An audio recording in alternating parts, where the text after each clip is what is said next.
Assalamualaikum warahmatullahi wabarakatuh.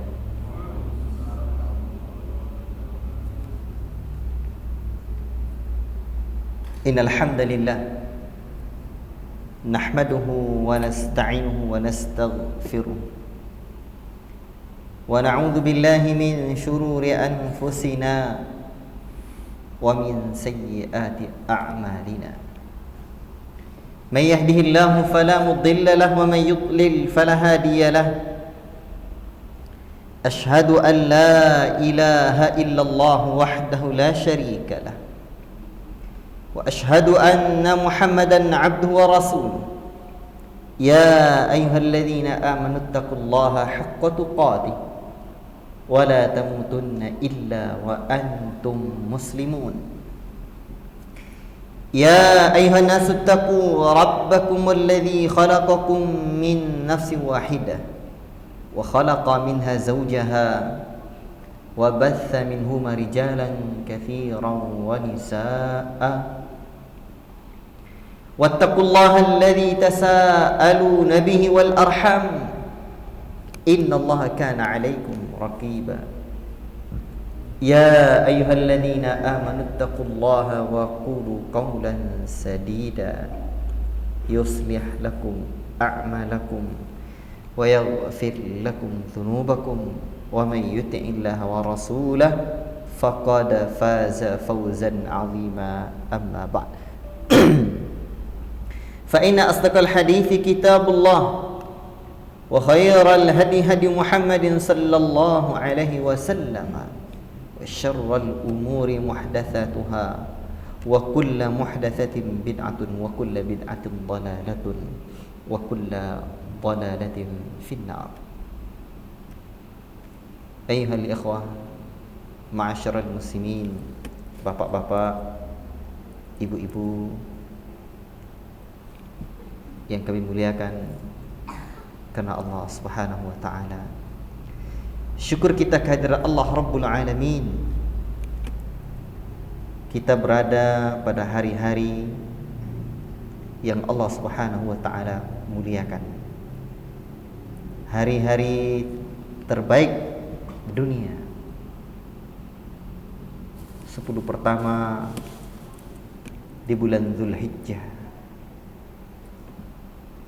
di mana Rasulullah sallallahu alaihi wasallam menyebutkan dalam hadis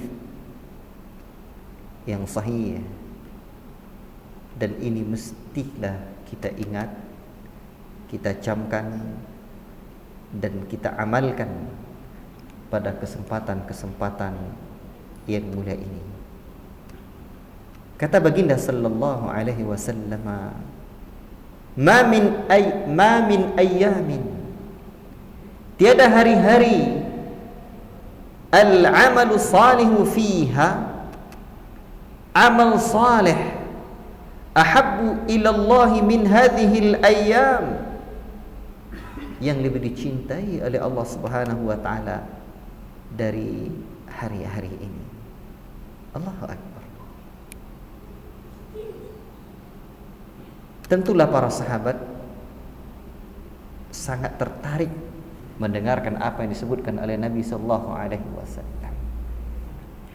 Qalu, mereka berkata, walal jihadu fi sabilillah. Rasul sudah menyebutkan bahwa hari-hari yang paling dicintai oleh Allah taala untuk beramal, tidak ada yang melebihi hari-hari ini. Beramal pada hari-hari 10, beramal pada hari-hari itu. Ma min ayyamin al-amalu salihu fihinna ahabbu ilallahi min hadhil ayyamil 'ashr. Tidak ada hari yang lebih dicintai oleh Allah Subhanahu wa taala untuk beramal saleh melebihi 10 pertama bulan Dzulhijjah ini. Allahu akbar. Rasul sudah menyebutkan 10 pertama bulan Dzulhijjah. Tentulah para sahabat bertanya, qalu ya Rasulullah, wahai Rasulullah, walal jihadu fi sabilillah, juga mengalahkan jihad di jalan Allah? Karena puncak keislaman seseorang adalah jihad di jalan Allah. Angkat senjata melawan musuh yang nyata. untuk meninggikan kalimah la ilaha illallah. Allahu akbar. Rasul pun mengatakan, faqala Rasulullah sallallahu alaihi wasallam, apa kata Rasulullah? Walal jihadu fi sabilillah, juga mengalahkan jihad di jalan Allah. Allahu akbar. Berarti amal soleh pada hari 10 pertama sebulan Zulhijjah ini itu mengalahkan jihad di jalan Allah. Illa rajulun kharaja bi nafsihi, kecuali orang manakala dia pergi berjihad, dia bawa dirinya, wa malihi, dan dia bawa pula hartanya, falam yarji' min dzalika bi syai'in, sementara dia tidak pulang lagi, tidak baliknya deh. Berarti kalau tidak balik mati. Allah Akbar. Itu juga menunjukkan syahid di jalan Allah kemuliaan yang luar biasa. Tetapi kalau sekedar pergi berjihad saja belum ditakdirkan syahid, beramal saleh di 10 hari pertama bulan Zulhijjah itu lebih dicintai oleh Allah Subhanahu wa taala. Akankah hari-hari pertama bulan Zulhijjah ini kita sia-siakan begitu saja? Godang kau juga jihad, angkat senjata dengan tetesan darah, keringat, bahkan air mata. Namun para mujahid itu bukan air mata mereka yang menetes, namun air mata anaknya yang ia tinggalkan, air mata istrinya yang ia tinggalkan. Allahu Akbar. Mereka senang, tersenyum. Allahu Akbar.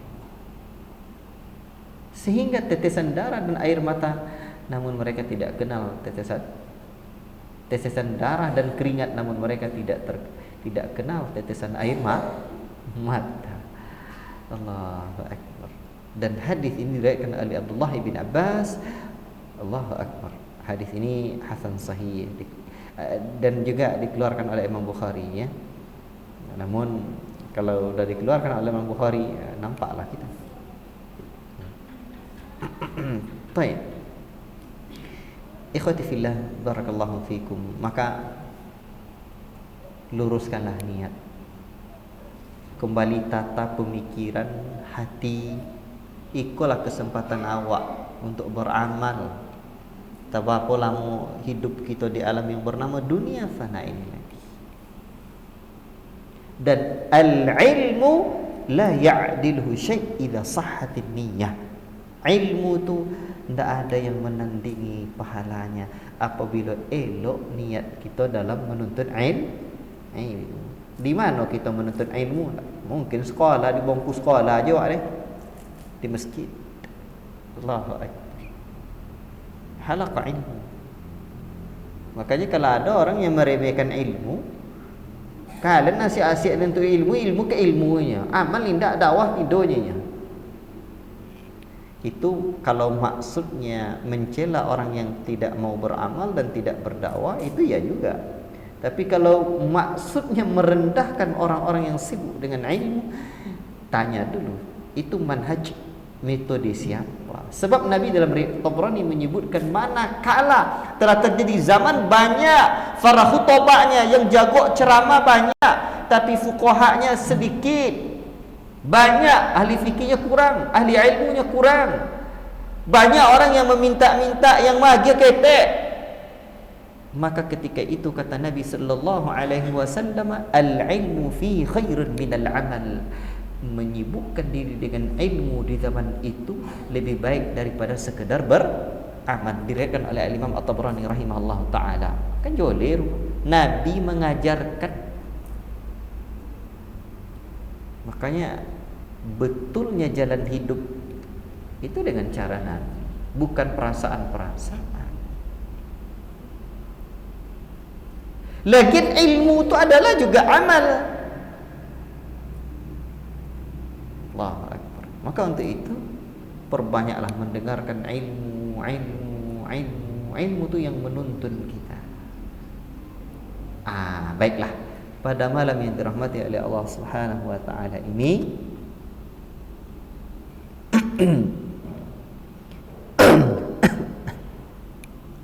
kita akan lanjutkan kajian kita, pelajaran kita tentang akidah.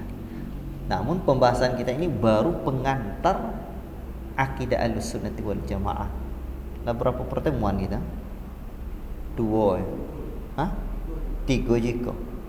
Yang pertama kita bahas urgensi akidah, pentingnya ilmu akidah. Yang kedua definisi akidah secara bahasa. Alhamdulillah lulus. Salah. Tu bisa sudah lipet kain. Baik.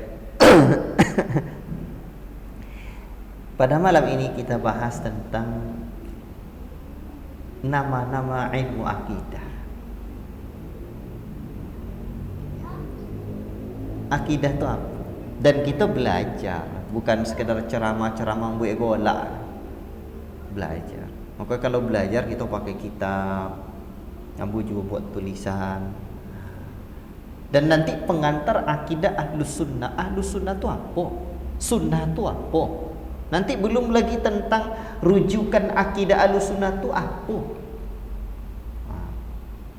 Banyak pembahasan itu baru pengantarnya. Belum lagi nanti keotentikan akidah Ahlus Sunnah wal Jamaah. Kitab Ahlussunnah, akidah Ahlussunnah wal Jamaah dari zaman ke zaman, dari abad ke abad sampai zaman kita. Apa kitab? Kita masih membahas tentang nama-nama lain dari akidah Ahlussunnah wal Jamaah. Akidah Ahlussunnah wal Jamaah memiliki nama yang lain. Jadi ada nama yang benar dan ada nama yang salah.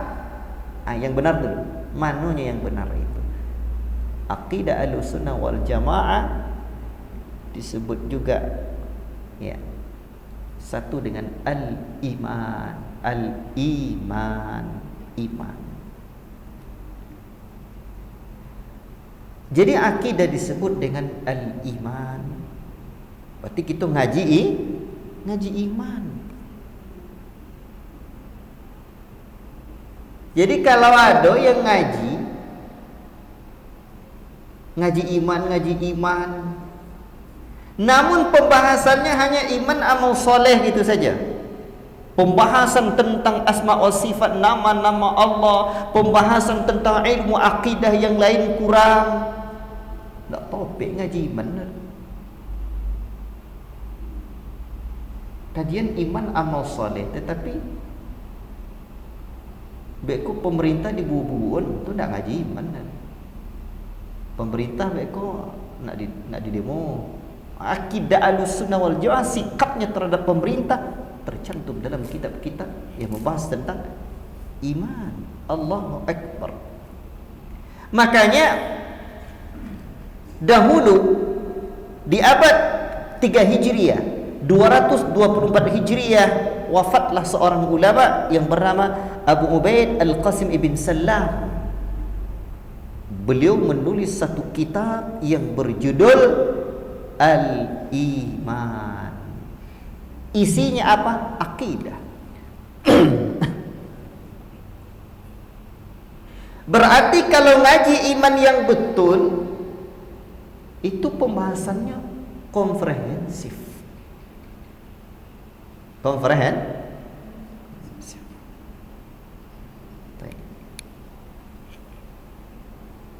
Makanya Ahlussunnah wal Jamaah pengkajiannya tentang iman itu menyeluruh.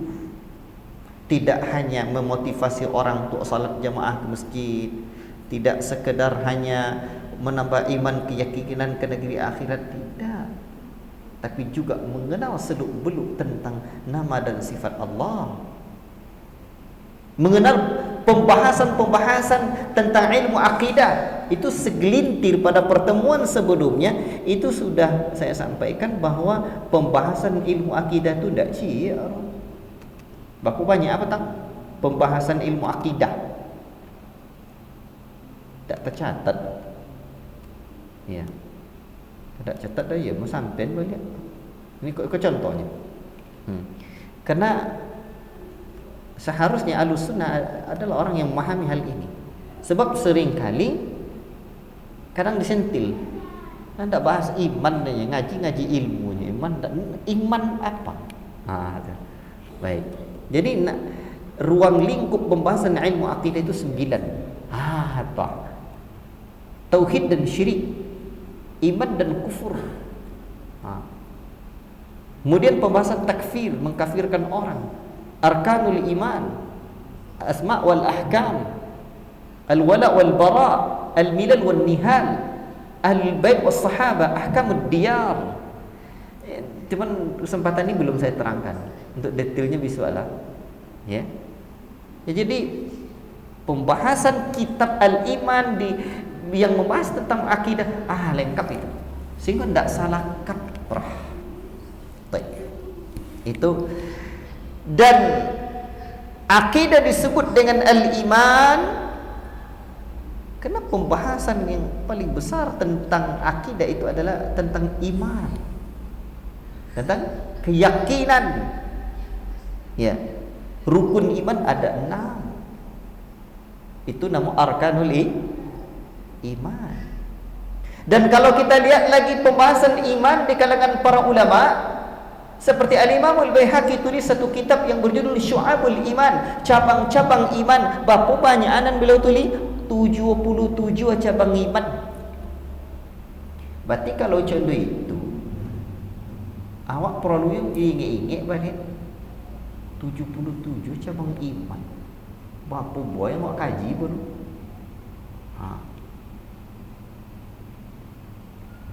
Baik.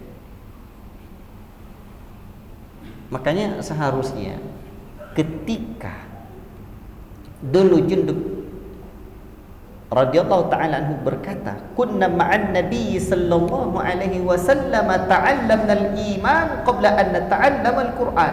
Kami dulu remaja yang tengah tumbuh kembang bersama Nabi sallallahu alaihi wasallam belajar iman sebelum belajar Al-Quran.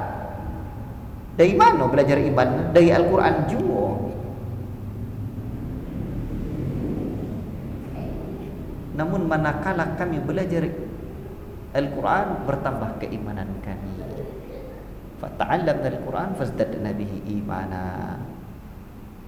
Dan yang paling menariknya yang disebutkan oleh Jundub kepada salah seorang tabi'in yang dikeluarkan oleh Al-Imam Al-Baihaqi, At-Tabrani dalam Mu'jamnya, wa antumul yawm ta'lamun Al-Quran qabla al-iman. Tapi kalian katanya kini sekarang belajar Quran sebelum belajar iman. Salah Ustaz. Macam apa belajar Quran sebelum belajar iman? Seluk-beluk keilmuan Al-Quran dah banyak dipelajari. Ko Al-Quran tasin be ko tajwid be ko mantap. Mana leneh? Itu kata murid Nabi yang menceritakan kurikulum pendidikan Nabi, iman sebelum Al-Quran. Tapi dari mana belajar iman itu? Dari Al-Quran juga. Makanya kalau kita tengok sejarahnya, Nabi mengajarkan keimanan itu mendalam di dada para sahabat. Tengoklah ayat-ayat yang pertama turun di kota di Mekah, di fase Mekah, ayat-ayat surah-surah Makkiyah, itu iman itu luar biasa.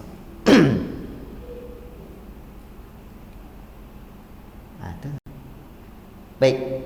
Kemudian penyebutan iman di dalam hadis Nabi itu masyhur dalam hadis Jibril alaihissalam yang disebut dengan Ummus Sunnah, Iddu Sunnah, di mana Jibril datang menyuruh berbentuk seorang laki-laki yang gagah sampai Jibril duduk di depan Nabi dan Jibril menanyakan kepada Nabi tentang iman, Islam dan ihsan. Iman, Islam dan ihsan.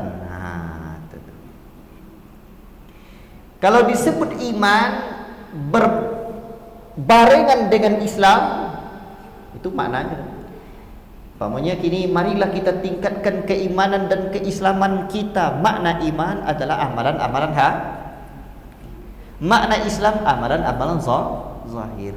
Tapi kalau disebut satu saja, marilah kita tingkatkan keimanan kita. Islam juga termasuk. Karena cabang-cabang iman yang 77 tadi, itu termasuk amalan-amalan zahir. Termasuk cabang iman, tuan membuang duit di jalan. Iman. Baik. Dan apabila disebut tentang Islam, marilah kita tingkatkan keislaman kita. Iman juga masuk, karena tingkatan Islam ada 3. Islam, iman dan ihsan. Baik. Belum lagi belajar ihsan. Jadi seharusnya belajar iman itu meningkatkan ihsan. Ihsan itu apa? Apa ihsan? Kita beribadah kepada Allah seolah-olah kita melihat Allah. Tak bisa ada orang. Makanya fa illam takun tarahu fa innahu yarak. Yakinnya Allah melihatmu. Itu yang pertama nama akidah. Yang pertama. Yang kedua,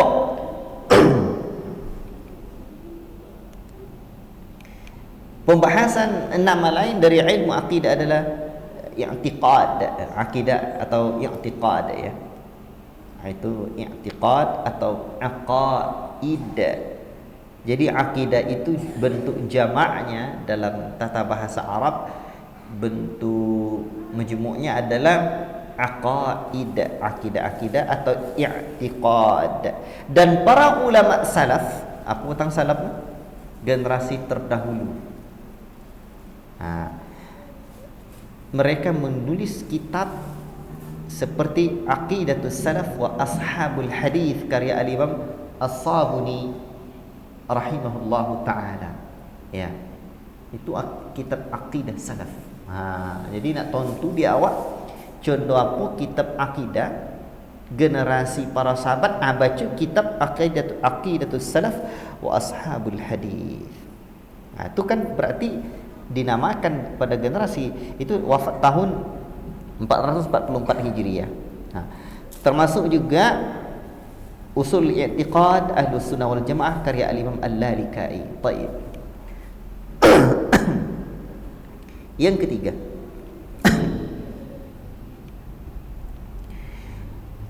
nama lain dari ilmu akidah adalah tauhid.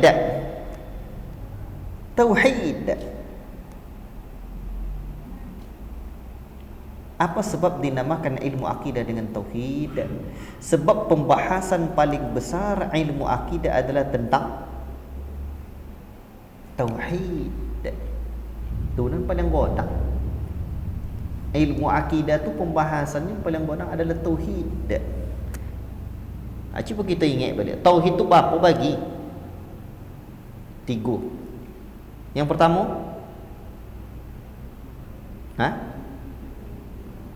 tauhid rububiyah. Yang kedua, uluhiyah. Ketiga, asma wa sifat. Jadi pembahasan tentang akidah, ilmu akidah disebut dengan tauhid disebabkan pembahasan paling besar dalam ilmu akidah adalah tauhid. Dan dulu para ulama menulis kitab tentang akidah dengan nama Kitab Tauhid. Seperti kitab siapa? Kitab Tauhid. Siapa punya Kitab Tauhid?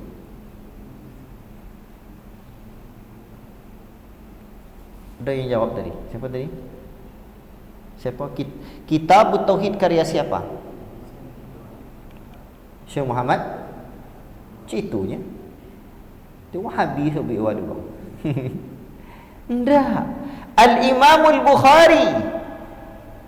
Tak ada kitab Imam hadis Imam Bukhari yang ditolak orang, kecuali orang-orang Syiah. Beliau menulis kitab Tauhid di dalam sahihnya. Jadi kitab Imam Sahih Al-Imam Al-Bukhari itu disebut dengan Al-Jami', kumpulan. Itu minimal disebut kitab hadis yang dinamakan dengan kitab Al-Jami'. Itu ada 8 kitab di dalam itu. Jadi disebut kitab Al-Jami' itu ada 8 kitab di dalamnya. Yang pertama, tidak perlu bahas gini, panjang kaji Quran.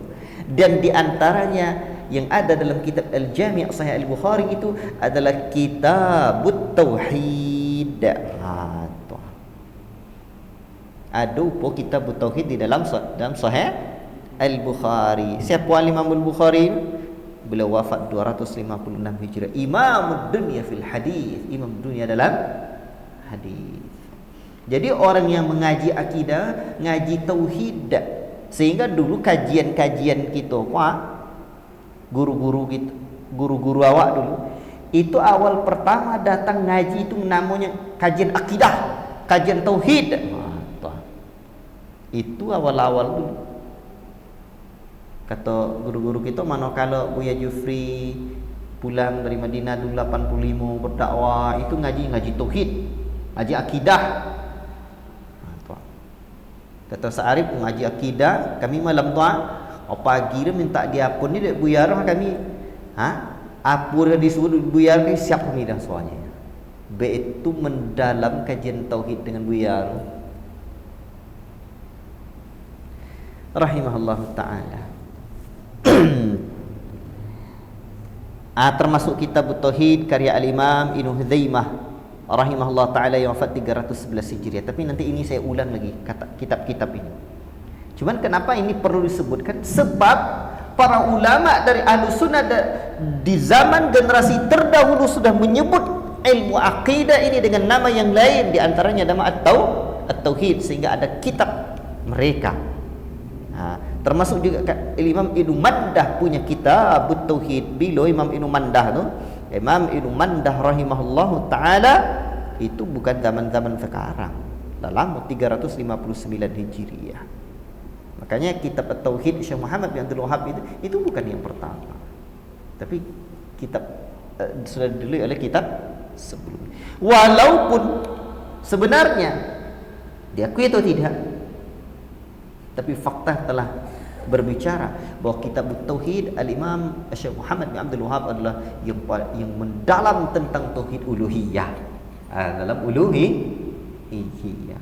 Makanya dulu ada ulama di Benua Hindustan di India sana, orang yang membenci Syekh Muhammad bin Abdul Wahhab, setiap kali dia berceramah dia mendoakan kecelakaan untuk Syekh Muhammad bin Abdul Wahhab, mendoakan keburukan. Adalah salah seorang yang juga berguru pada beliau. Akhirnya dia gindiknya kitab Tauhid noh. Tengok Syekhnya kitab punya, dia jangan kulirinya, di kulir kan ada tertulis penulisnya. Bacurnya Syekh tu. Bacurnya mantapnya. Leceh dia. Atau akhirnya apa? Lah sekian waktu bisa tak dipakai kitab Syekh itu lagi okey. Mantap kitab namanya. Ikut kitab Syekh Muhammad bin Abdul Wahhab lah Syekhnya. Bau temuan iyo katanya. Iyo tingginya. Akhirnya sejak itu dia mendoakan kebaikan setiap kali majelisnya untuk Syekh Muhammad bin Abdul Wahhab. Allahu akbar. Ini kalau dibaca luar biasa. Baik. Itu nama yang ketiga. Yang keempat. Nama lain ilmu akidah itu adalah as-sunnah. As-sunnah artinya jalan. Dan akidah generasi salaf, generasi terdahulu disebut dengan as-sunnah karena para pengikutnya adalah orang-orang yang mengamalkan sunnah Nabi dalam dari sisi akidah, berjalan di atas sunnah Nabi dari sisi akidah. Dan nama akidah atau nama ilmu akidah pada generasi awal atau 3 generasi atau 3 periode pertama umat ini, apabila disebut dengan as-sunnah, itu istilah masyhur untuk ilmu akidah. Itu as-sunnah berarti ilmu akidah. Sehingga dahulu ditulis kitab seperti di antara kitab yang masyhur dalam ilmu akidah ini seperti Al-Imam Ahmad bin Hanbal. Imam bin Hanbal ini disebut juga dengan Imam Sunnah, Imam Ahlus Sunnah. Beliau menulis satu kitab Usulus Sunnah, pondasi-pondasi sunnah, dan sunnah di situ bermakna akidah. Sehingga beliau menyebutkan usul di awal, bagian awal kitab ini, Poin pertama yang disebutkan oleh Imam Ahmad bin Hanbal, usulus sunnati indana. Pondasi-pondasi sunnah menurut kami ulama menurut Ahlussunnah, at-tamassuku bima kana alaihi ashabun nabi sallallahu alaihi wasallam, berpegang teguh dengan prinsip-prinsip para sahabat Nabi. Itu yang dimaksud dengan sunnah di sini adalah akidah dan manhaj. Dan ada kitab yang lain yang berjudul As-Sunnah karya Imam Al-Khallal, dan itu isinya akidah. Isinya apa? Akidah. Termasuk Imam Al-Barbahari. Ya, Imam Al-Barbahari tahun 329 Hijriah beliau wafat, juga menulis kitab Syarhus Sunnah. Syarhus Sunnah. Kitab Usulus Sunnah ini saya buka kajian ini di Teluk Kuantan. Usulus Sunnah dan Syarhus Sunnah Imam Al-Barbahari ini di pondok di Markis. Ya. Dan ada satu kitab lagi yang berjudul Syarhus Sunnah. Syarhus Sunnah karya Al-Imam Al-Muzani rahimahullahu taala. Ya.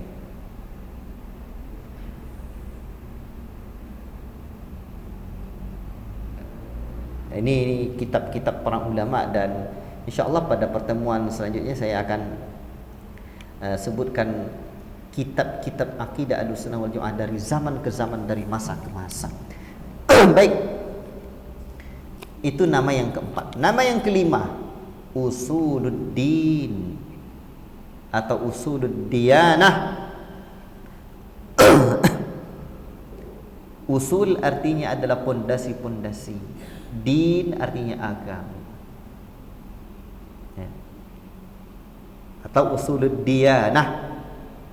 Usul artinya rukun-rukun, juga bisa bermakna rukun-rukun iman, ya, pondasi-pondasi agama yang telah disepakati oleh para ulama.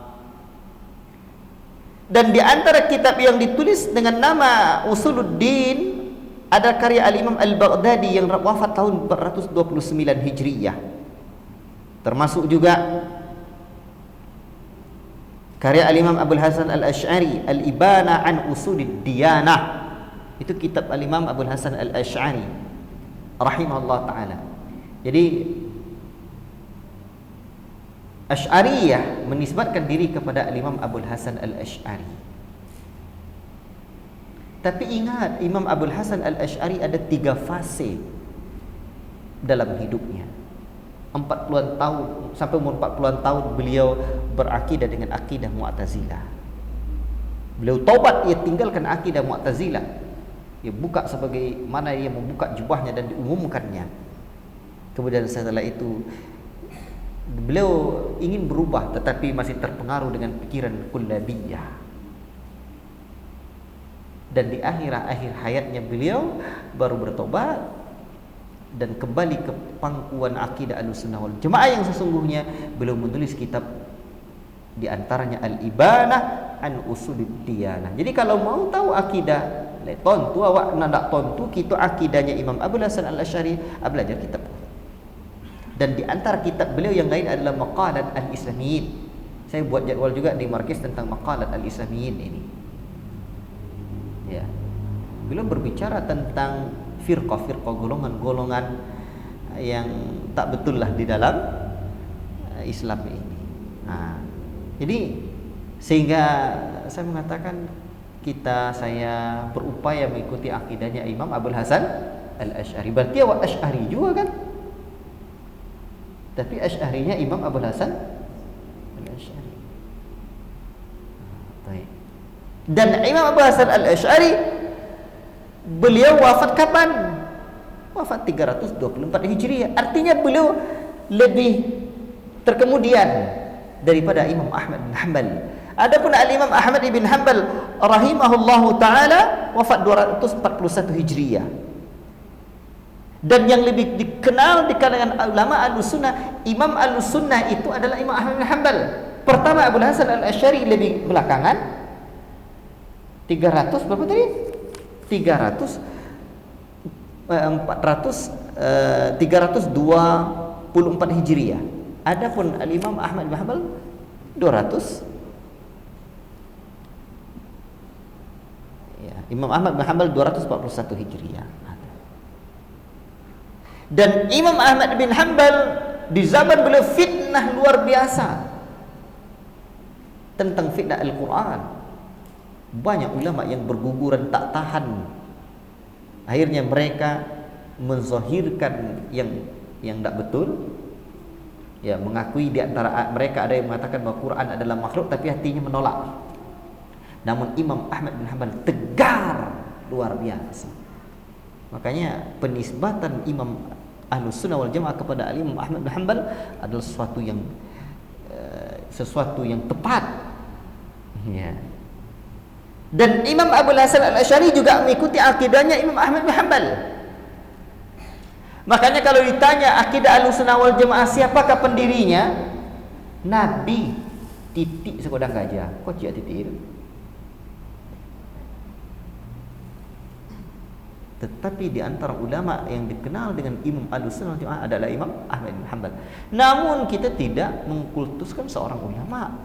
Dan kata para ulama, akidah Ahlus Sunnah wal Jamaah dengan para ulama yang di berbagai negeri dengan karya ilmiah dalam akidah bermacam-macam dengan judul yang banyak, namun seakan keluar dari lisan yang satu. Sepakat mereka luar biasa dalam usul tersebut. Nah, itu nama yang kelima, usuluddin. Cuman sekarang di fakultas di universitas ada fakultas usuluddin. Pembahasan akidahnya pembahasan kalam filsafat. Itu keliru lagi. Nanti saya sebutkan. Di antara nama yang sebenarnya tidak tepat di dalam menyebut nama ilmu akidah. Tunggu dulu. Yang keenam, al-fiqhul akbar, fikih besar. Sehingga fiqhul akbar ini akidah. Ada kebalikannya fiqhul asghar, fikih kecil tentang pembahasan fikih, ilmu fikih, tata cara taharah, tata cara salat, saum, tata cara ibadah-ibadah yang lainnya. Adapun masalah keyakinan disebut dengan fiqhul akbar, fikih besar. Makanya ketika Rasulullah sallallahu alaihi wasallam menyebutkan man yuridillahu bihi khairan yufaqihu fid din, barang siapa yang dikehendaki oleh Allah taala baik, maka Allah taala berikan kefaqihan dalam agama ini. Bukan ilmu fikih tata cara ibadat saja, namun di antaranya juga adalah fiqhul akbar, fikih besar.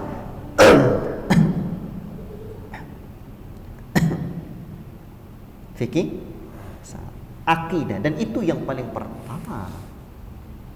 Apa sebab kebaikan yang disebutkan oleh Rasulullah SAW sebagaimana dalam hadis Ummu Sunnah tadi, ketika Jibril datang, makanya Rasul bertanya kepada para sahabatnya, tahukah kalian siapa yang datang itu? Para sahabat menjawab, tidak. Allah wa Rasuluhu a'lam. Dan Rasul menyebutkan, huwa Jibril atakum yu'allimukum dinakum. Ia adalah Jibril yang mengajarkan kalian agama kalian. Dan Rasul tadi dengan Jibril berbincang tentang iman, Islam dan ihsan.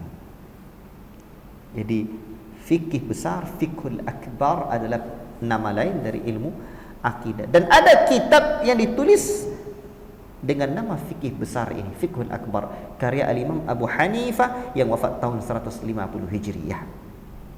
Namun di sini juga ada catatan. Ada satu kitab yang ditulis dengan nama fiqhul akbar juga, dan dinisbatkan kitab itu penulisnya adalah al-Imam Syafi'i rahimahullahu taala. Namun sayang sebenarnya bukan al-Imam Asy-Syafi'i rahimahullah ta'ala yang mengarangnya. Seperti yang dibahas di dalam kitab Manhajul Imam Asy-Syafi'i fi Itsbatil Aqidah oleh Syekh Muhammad bin Abdul Wahhab Al-Aqil. Beliau menjelaskan kitab Fiqhul Akbar, penisbatan kepada al-Imam Syafi'i itu tidak tepat. Itu bukan kitab Imam Syafi'i.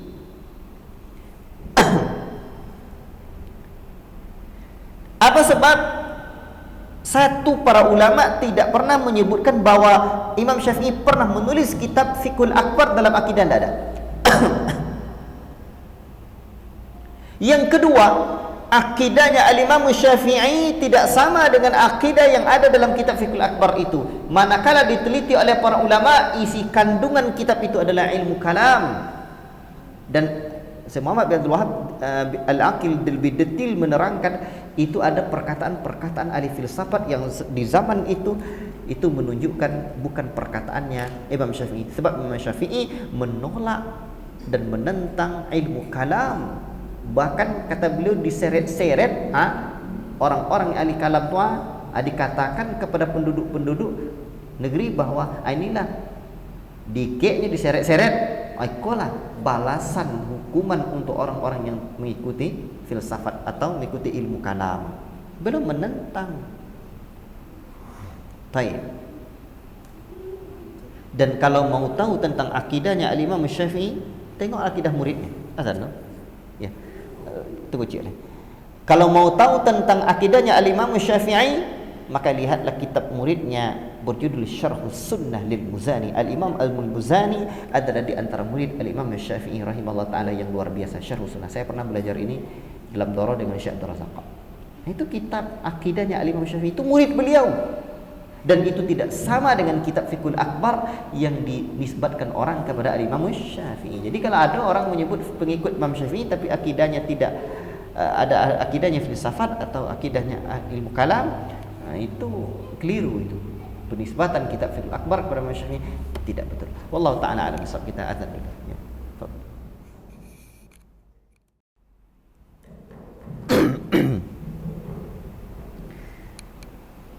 Taib, ayyuhal ikhwah barakallahu fikum. Lapa apa nama? 1. Al-iman. 2. Al-aqidah. 3. At-tauhid. Yang keempat as-sunnah. Yang kelima usuluddin. Yang keenam fiqhul akbar. Yang ketujuh lagi. Yang ketujuh asy-syari'ah. Bayangkan, nama lain ilmu akidah itu juga disebut dengan asy-syari'ah. Padahal syariah itu kita kenal dengan syariat dia. Berarti pembahasannya fikih tidak. Ternyata nama asy-syari'ah juga dikenal di kalangan ulama terdahulu. Sehingga ada kitab yang ditulis dalam masalah akidah dengan nama asy-syari'ah. Itu kitabnya Al-Imam Al-Ajurri yang wafat tahun 360 Hijriah. Itu pembahasannya adalah akidah. Pembahasannya adalah akidah, karya Al-Imam Al-Ajurri. Allahu Akbar. Dan demikian juga Al-Imam Ibnu Battah Al-Ibana an Syari'atil Firqah, Syari'ati Firqatin Najiyah. Berarti dan akidah disebut dengan syariah kerana syariat yang paling besar adalah ilmu akidah. Syariat yang paling terbesar adalah ilmu akidah. Yang paling pokok itu adalah akidah, syariat Allah Ta'ala. Baik.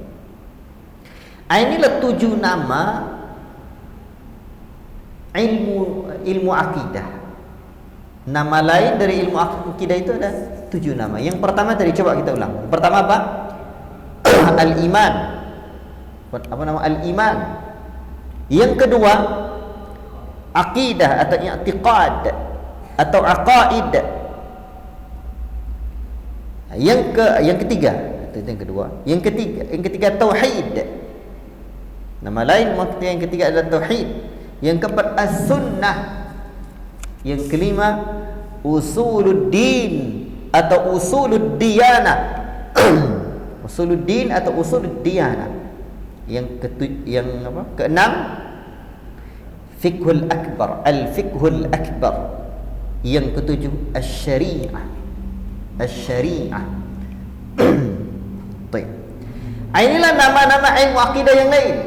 Nama-nama lain dari ilmu akidah afwan, yang dinamai oleh ulama Ahlussunnah dari masa ke masa, dari waktu ke waktu, dari zaman ke zaman. Namun ini perlu menjadi catatan. Nama-nama ilmu akidah ini ilmu akidah yang benar, juga dinamakan oleh yang bukan Ahlussunnah. Selain Ahlussunnah juga menyebut nama pembahasan ilmu akidahnya dengan nama ini. Misalkan Usuluddin seperti yang tadi, tapi isinya filsafat. Nah, kemudian juga tauhid, tapi isinya tauhid yang bukan tauhidnya Ahlussunnah wal Jamaah. Dan maka yang paling penting itu adalah isinya. Dan pembahasan berikutnya ini agak berat sedikit, tapi tidak apa-apa dalam waktu yang singkat ini. Nama-nama akidah menurut firqah yang lain, sekte selain Ahlussunnah wal Jamaah, ada pula namanya. Yang pertama ilmu kalam. Apa namanya? Ilmu kalam. Dan penamaan ilmu kalam dikenal di seluruh kalangan ahli aliran teologis, mutakallimin yang melakukan ilmu kalam seperti Mu'tazilah dan yang lain. Nama ini untuk menamai akidah Ahlussunnah wal Jamaah tak boleh dipakai. Ilmu kalam, karena ilmu kalam sendiri merupakan satu hal yang baru dan diada-adakan, dan mempunyai prinsip taqawul namanya. Apa itu? Mengatakan sesuatu atas nama Allah dengan tidak dilandasi ilmu. Baik. Apa sebab ini tidak boleh, tak elok dipakai? Sebab akidah Ahlussunnah wal Jamaah dah cukup diajarkan Rasul sallallahu alaihi wasallam. Kemudian ilmu kalam ini kan berasal dari luar Islam. Ingin diterjemahkan kitab-kitab ya zaman-zaman kerajaan Romawi, kerajaan-kerajaan terdahulu, kitab-kitab orang selain dari orang luar Islam itu diterjemahkan. Itu ilmu kalam. Baik. Ini karena keterbatasan waktu saya tidak panjang lebar menyebutkan hal ini, Bang. Saya tengok. Baik. Yang kedua filsafat. Filsafat juga apa? Ini dipakai oleh para filosof atau yang sejalan dengan mereka. Karena dasar filsafat itu adalah khayalan. Insyaallah pada pertemuan nanti akan saya ulang sedikit lagi. Ya, ini belum bisa saya terangkan banyak. Kemudian yang ketiga, tasawuf. Ya. Perlu saya jelaskan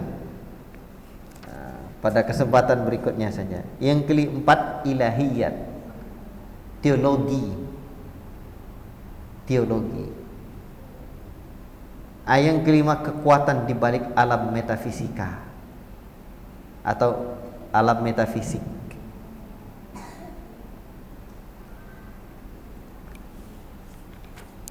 Itu diantara penamaan-penamaan yang lain dari ilmu akidah. Sebentar, kita sholat lagi atau cukup sampai di sini atau kita lanjutkan sampai jam 8? Cukup dulu ya? Karena ada banyak yang mau sholat kan. InsyaAllah kita lanjutkan, dan saya perlu jelaskan nanti pada kesempatan berikutnya. Ini sisi ilmiahnya, ini sisi, karena butuh waktu. Tadi penamaan yang benar itu 7 itu habis waktu kita 50-an menit, hampir 50 menit ya. Nah ini juga perlu dijelaskan, dan ini minimal ada 5 penamaan yang lain, dan mungkin nanti ada tambahan-tambahan untuk menjelaskan perkara ini. Tentulah butuh waktu. Yang jelas sekarang, kenapa kita berhati-hati dalam ilmu akidah? Karena kita ingin kelak bisa berjumpa dengan Nabi sallallahu alaihi wasallam. Manakala ini Masjid Ar-Raudhah, Nabi juga Ya. Di taman ilmu. Dan kita hadir di taman ilmu ini ingin berjumpa dan ingin mendapatkan ilmu dari Nabi. Ilmu yang diwariskan oleh Nabi sallallahu alaihi wasallam. Besok Nabi tunggu kita di telaga, di haud. Tapi Nabi nanti manakala tunggu umat ini di telaga, Nabi mengambil halumma, ayo sini kalian.